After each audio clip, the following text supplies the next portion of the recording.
Si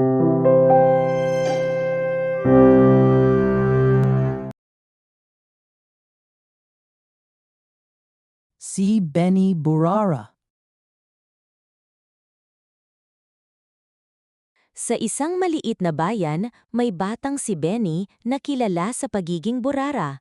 Mabait siya at masayahin, pero lagi siyang nagmamadali at hindi nagliligpit ng gamit. Pagkagising pa lang niya, nakakalat na ang kumot at unan at kung saan-saan nakahagis ang mga damit at medyas. Asaan na naman ang medyas ko? Ay nako, nasa ilalim pala ng kama. Mamaya ko na aayusin ang kwarto ko. Late na ako. Benny, gumising ka na. Maa-late ka na naman. Sa pagmamadali niya tuwing umaga, natatapon ang gatas. Anak, ayusin mo naman ang mga gamit mo. Punasan mo muna ang natapong gatas bago ka umalis. Nawawala ang assignment at nahuhuli siya sa klase. Isang araw, sa sobrang kalat ng bag niya, natapon sa sahig ang mga papel at gamit sa harap ng mga kaklase. Benny, pakipasa ang proyekto mo. Ay, ang assignment ko. Sana nandito lang sa bag. Mag-ingat ka sa mga gamit mo. Mahalaga ang pagiging handa at maayos, lalo na sa paaralan.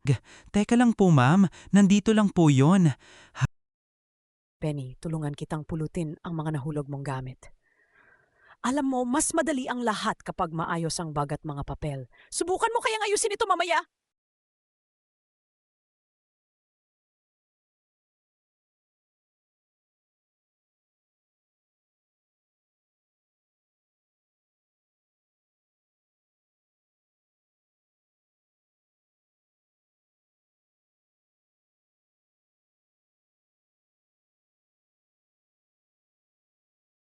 Ang kalat minsan nakakasakit. Pwedeng madapa, pwedeng may mawala. Unti-unti, napagtanto ni Benny na ang pagiging burara ay nagdudulot ng problema sa bahay man o sa paaralan. Dahil sa isang mahalagang pagsusulit na hindi niya napaghandaan,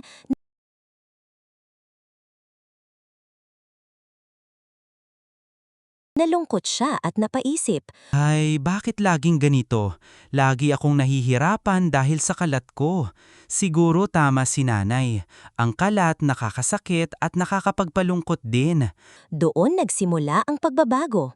Isa-isa niyang inayos ang kwarto, tinupi ang kumot, isinabit ang damit at inayos ang Simula mga papel ngayon, sa folder. susubukan kong magbago. Magliligpit ako ng gamit, aayusin ko ang bag ko at ihahanda ko ang mga kailangan ko. Kinabukasan, maaga siyang nagising at handa na ang lahat ng gamit niya.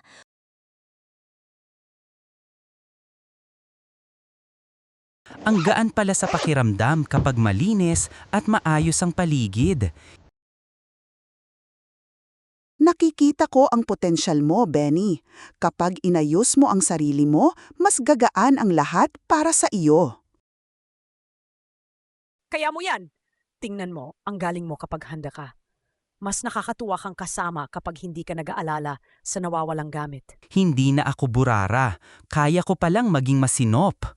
Mula noon, hindi na siya tinawag na Benny Burara, kundi Benny Masinop.